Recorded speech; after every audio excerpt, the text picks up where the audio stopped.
1857 का विद्रोह। स्कूल में तो हम सब ने इसके बारे में पढ़ा है ना? पर क्या जो हमें पढ़ाया गया वो पूरी कहानी थी? आज हम इतिहास के कुछ ऐसे पन्ने पलटेंगे जिन्हें अक्सर हमसे छिपाया गया है। स्रोत का ये कोट, ये वो सच है जो आपके स्कूल की किताबों में नहीं लिखा, बिल्कुल सीधे मुद्दे पर आता है। ये एक ऐसे इतिहास की तरफ इशारा करता है जिसे या तो जानबूझकर दबा दिया गया या फिर उसकी अहमियत कम कर दी गई। तो चलिए इसी छुपे हुए सच की पड़ताल करते हैं। लेकिन उस छुपे हुए सच तक पहुंचने से पहले आइए एक नज़र उस कहानी पर डाल लेते हैं जो हमें आमतौर पर सुनाई जाती है, मतलब वो ऑफिशियल स्टोरी, ताकि हम समझ सकें कि असल कहानी इससे कितनी अलग है। और यहीं से कहानी में पहला ट्विस्ट आता है।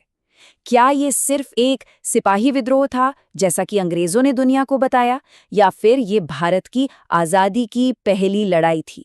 सोचिए, सिर्फ नाम का ये फर्क ही पूरी घटना को देखने का नजरिया बदल देता है। तो चलिए पहले सच की तरफ बढ़ते हैं। विद्रोह की असली चिंगारी क्या थी? क्या सच में सब कुछ बस उन कारतूसों की वजह से हुआ था? देखिए, स्रोत के मुताबिक कारतूस तो बस एक बहाना थे, वो आखिरी तिनका।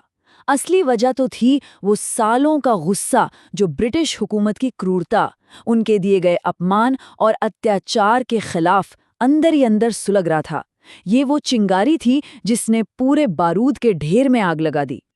अब आता है दूसरा सच, और ये शायद सबसे हैरान करने वाला है। हमें लगता है कि ये विद्रोह शुरू होते ही कुचल दिया गया था, लेकिन सच तो ये है कि इसकी शुरुआत एक जबरदस्त, एक शानदार जीत के साथ हुई थी।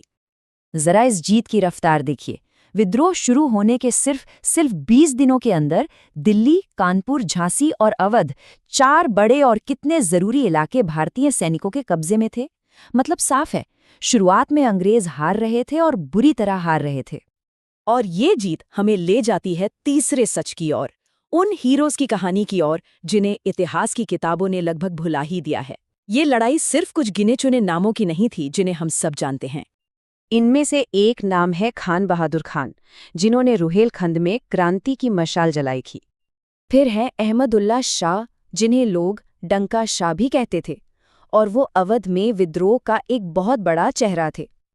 और बिहार के कुंवर सिंह को कैसे भूल सकते हैं? 80 साल की उम्र में भी अंग्रेजों से लोहा लेने का जज्बा था उनमें। और हाँ, तात्या टोपे, अपनी गुरिल्ला लड़ाई की तकनीक के लिए मशहूर।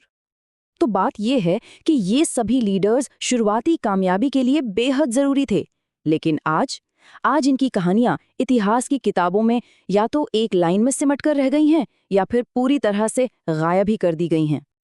तो सवाल ये उठता है कि अगर भारतीय सैनिक जीत रहे थे तो फिर बाजी पलटी कैसे? चौथा सच इसी का जवाब है, और ये कहानी हथियारों की ताकत की नहीं बल्कि धोखे की है। स्रोत का दावा है कि अंग्रेज सिर्फ अपने हथियारों के दम पर नहीं जीते, वो जीते गद्दारी से। कुछ भारतीय रियासतों ने जब ईस्ट इंडिया कंपनी का साथ दिया तो लड़ाई का पूरा रुख ही पलट गया। ये एक कड़वा सच है जिसे हम अक्सर नज़रअंदाज कर देते हैं। और अब हम पहुंचते हैं 5वें और आखिरी सच पर। ये इतिहास का वो सबसे बड़ा क्या होता अगर वाला सवाल है। 10, बस एक नंबर। लेकिन इस नंबर का मतलब क्या है? इस एक छोटी सी संख्या में वो कहानी छिपी है जो लगभग हकीकत बन ही गई थी। इस संख्या का मतलब है एकता के 10 और दिन।